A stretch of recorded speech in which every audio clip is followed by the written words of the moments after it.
જય શ્રી કૃષ્ણ મિત્રો, આજે મંગળવારના શુભ દિવસે હનુમાન ચાલીસાનો ગુજરાતી ભાવાર્થમાં પાઠ કરીશું. આપણી ભારતીય સંસ્કૃતિમાં હિન્દુ ધર્મમાં અઠવાડિયાના 7 દિવસો કોઈને કોઈ ભગવાનને સમર્પિત હોય છે અને તે દિવસે તે દેવની પૂજા કરવાથી વિશેષ પુણ્ય ફળની પ્રાપ્તિ થાય છે. એવી જ રીતે મંગળવારને ભગવાન હનુમાનનો દિવસ કહેવામાં આવે છે. આ દિવસે બજરંગબલીની પૂજા કરવાથી મન વાંછિત અને શ્રેષ્ઠ ફળ પ્રાપ્ત થાય છે. સ્કંદ પુરાણમાં કહ્યું છે કે હનુમાનજીનો જન્મ મંગળવારે થયો હતો.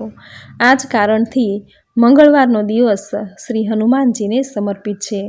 આ દિવસે વિધિ વિધાનથી બજરંગબલીની પૂજા કરવાથી તે તેના ભક્ત પર પ્રસન્ન થાય છે. તેના ભક્તની તમામ મનોકામના પૂર્ણ કરે છે.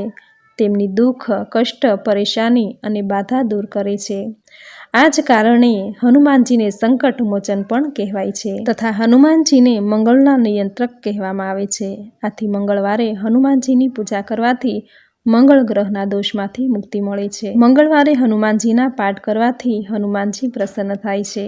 આસુરી તત્વોથી છુટકારો મળે છે, જેવા કે દૈત્ય, દાનવ, યક્ષ, કિન્નર, ગાંધર્વ, નાગ, નાગિની, માયાવી તત્વ જેવા કે ભૂત, પ્રેત, પિશાચ, ચુડેલ, વેતાળ, બ્રહ્મ રાક્ષસ, મેલી વિદ્યાના તત્વો જેવા કે ડાકિની, શાકિની, કંકિની, કામિની વગેરે તમામ નકારાત્મક અને અસુરી તત્વોથી આપણને સંપૂર્ણ રક્ષણ મળે છે.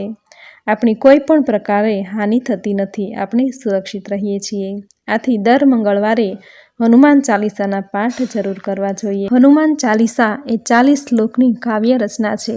આથી જ તેને હનુમાન ચાલીસા કહેવામાં આવે છે. એવું કહેવાય છે કે મંગળવારે હનુમાન ચાલીસાના પાઠ કરવાથી અનેક પ્રકારની સમસ્યાઓ નાશ થાય છે. પરિવારમાં સુખ સમૃદ્ધિ સાથે સ્વાસ્થ્ય સારું રહે છે. જો કોઈ કારણસર મન અશાંત હોય તો હનુમાન ચાલીસાના પાઠ કરવાથી મનને શાંતિ મળે છે. તેના પાઠ દ્વારા દરેક પ્રકારના ભયનો નાશ થાય છે. તો મિત્રો, આ વિડીયોમાં હનુમાન ચાલીસાના પાઠ ગુજરાતી ભાવાર્થમાં કરીશું. જો આપને વિડીયો પસંદ આવે તો વિડીયોને લાઇક, શેર, કોમેન્ટ કરી ચેનલ પર નવા છો તો ચેનલ સબસ્ક્રાઈબ કરી બાજુમાં બેલ આઇકન પ્રેસ કરી દેજો. ધન્યવાદ. તો હનુમાન ચાલીસાના પાઠ શરૂ કરીએ. બોલો બજરંગબલીની જય. શ્રી ગુરુદેવની ચરણ કમળની ધૂળ વડે મારા મનરૂપી દર્પણને નિર્મળ કરી હું રઘુવીરનું યશસ્વી વર્ણન કરી રહ્યો છું, જે ચારેય પદાર્થ, ધર્મ, અર્થ, કામ અને મોક્ષને પ્રદાન કરવાવાળું છે.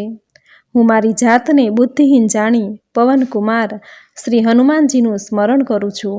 હે પરમવીર શ્રી પવનકુમાર, અમને બળ, બુદ્ધિ અને વિદ્યા પ્રદાન કરો અને અમારા દોષ દૂર કરો. જ્ઞાન તથા શુભ ગુણોના વિશાળ સમુદ્ર જેવા શ્રી હનુમાનજી આપનો જય હો. ત્રણેય લોકમાં પ્રકાશવાન, તેજવાન અને પ્રજ્ઞાવાન કપિરાજ શ્રી હનુમાનજી આપનો જય હો. શ્રી હનુમાનજી, આપ રામચંદ્ર ભગવાનના દૂત છો તથા અનંત બળના ભંડાર છો. અંજની પુત્ર તથા પવન પુત્ર તરીકે આપનું નામ જગ પ્રસિદ્ધ છે. શ્રી હનુમાનજી, આપ મહાન વીર છો, પરાક્રમવાળા અને વ્રજ સમાન છો. આપ કુમતિને દૂર કરવાવાળા તથા સુંદર બુદ્ધિવાળાના સાથી સહાયક છો. શ્રી હનુમાનજીનું શરીર સોનાના રંગ જેવું ઉજ્જવળ છે. આપના કાનોમાં કુંડળ છે. આપના વાંકડિયા વાળ છે. આપનું આ રૂપ મનોરમ્ય છે. શ્રી હનુમાનજીના હાથમાં ધ્વજ તથા વ્રજ સુશોભિત છે તથા ખભા પર મૂંજની દોરીનો યજ્ઞોપવિત સુશોભિત છે. શંકર ભગવાનના અવતાર હે કેસરીનંદન, આપના પરાક્રમ અને તેજસ્વી કીર્તિને કારણે સમસ્ત સંસાર આપને નમસ્કાર કરે છે. શ્રી હનુમાનજી, આપ મહાન વિદ્યા નિધાન, ગુણવાન તથા અત્યંત કાર્યકુશળ છો. શ્રી રામજીનું કાર્ય કરવામાં આપ સદાય તત્પર છો. હે હનુમાન દેવ, શ્રી રામચંદ્રજીનું જીવન ચરિત્ર સાંભળવામાં આપ સદાય તલ્લીન રહો છો. શ્રી રામચંદ્રજી, શ્રી લક્ષ્મણજી તથા સીતા માતા આપના હૃદય કમળમાં બિરાજે છે.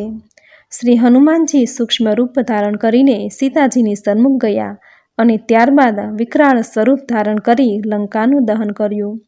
આપે વિકરાળ સ્વરૂપ ધારણ કરી લંકામાં રાક્ષસોનો વધ કર્યો અને સીતાજીના તમામ કાર્યો સંપન્ન કર્યા. સંજીવની બુટ્ટી લાવીને જ્યારે લક્ષ્મણજીને જીવિત કર્યા ત્યારે ભગવાન શ્રી રામે આનંદ વિભોર થઈ શ્રી હનુમાનજીને હૃદયે લગાવ્યા. શ્રી રામજીએ આપની પ્રશંસા કરી જણાવ્યું કે તમો મને મારા ભાઈ ભરત જેટલા જ પ્રિય છો.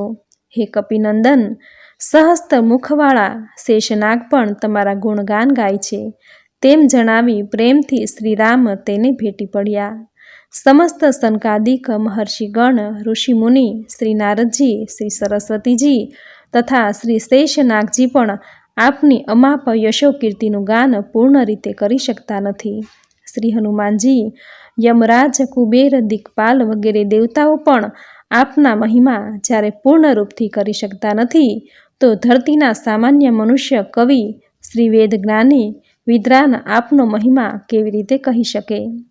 શ્રી હનુમાનજી, આપે સુગ્રીવને સહાયતા કરી હતી. સુગ્રીવજીને ભગવાન શ્રી રામજી સાથે મિલાપ કરાવી આપીને તેઓને રાજા બનાવ્યા. વિભીષણજીએ પણ આપની સલાહ સ્વીકારી હતી અને તેઓ લંકાના રાજા બન્યા તે આખો સંસાર જાણે છે. હજારો જોજન દૂર સૂર્યને મીઠું ફળ સમજીને આપ તેને ગળી ગયા હતા. હે હનુમાનજી દેવ, આપે શ્રી રામચંદ્ર ભગવાનની મુદ્રિકા મુખમાં મૂકી સમુદ્ર પાર કર્યો એ બાબતમાં કોઈ આશ્ચર્ય નથી. સંસારમાં જે કઠિનમાં કઠિન કાર્ય છે તે સર્વે આપની કૃપાથી સરળતાથી થઈ જાય છે. શ્રી રામજીના દરબારમાં શ્રી હનુમાનજી આપ જ દ્વારપાળ છો અને તમારી આજ્ઞા વિના કોઈનો પણ પ્રવેશ ત્યાં થઈ શકતો નથી. શ્રી હનુમાનજી, આપના શરણમાં જે કોઈ આવે છે તે સંસારના સર્વ સુખ પ્રાપ્ત કરે છે. જેના આપ રક્ષક છો તેને કોઈ પણ ભય વ્યાધિ રહેતો નથી. હે હનુમાનજી, તમારું અપાર તેજ તમે પોતે જ સંભાળી શકો છો. તમારી હાક સાંભળી ત્રણેય લોક થરથર કાંપે છે. જે વ્યક્તિ સાચા હૃદયથી આપનું નામ જપે છે તેની સમીપ ભૂત, પ્રેત, પિશાચ વગેરે આવતા નથી. શ્રી મહાવીર હનુમાનજીનું નામ નિરંતર જપ કરવાથી દરેક પ્રકારના વ્યાધિ દૂર થાય છે. શ્રી હનુમાનજીનું જે વ્યક્તિ મન, કર્મ, વચનથી ધ્યાન ધરે છે તેને બધા સંકટોથી આપ મુક્ત કરાવો છો. તપસ્વી રાજા શ્રી રામ સર્વથી શ્રેષ્ઠ છે. આપે તેમના તમામ કાર્યો સફળ રીતે પરિપૂર્ણ કર્યા છે.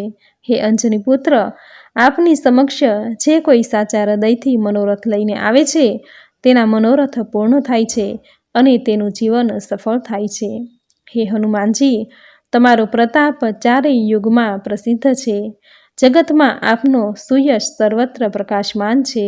હે હનુમાનજી, આપ સાધુ સંતોના રક્ષક છો તથા દુષ્ટોને દંડ આપનારો છો અને શ્રી રામજીના અત્યંત પ્રિય તથા લાડકા છો.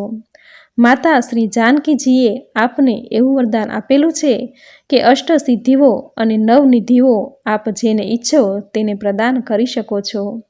શ્રી રામજી સૂક્ષ્મ રૂપે આપની પાસે છે તથા આપ શ્રી રામજીના અત્યંત પ્રિય તથા સન્માનીય સેવક છો. આપનું ભજન કરવાવાળા ભક્તો શ્રી રામ ભગવાનની કૃપા પ્રાપ્ત કરી શકે છે. તેના જન્મ જન્માંતરના કષ્ટો સદાને માટે દૂર થઈ જાય છે.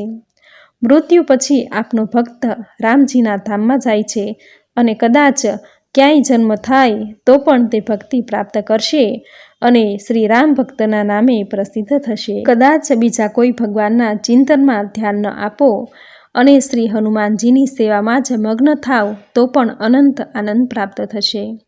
જે મનુષ્ય શ્રી હનુમાનજીનું સ્મરણ કરે છે તેના બધા દુઃખ દૂર થાય છે અને તેની બધી પીડા આપત્તિ દૂર થાય છે.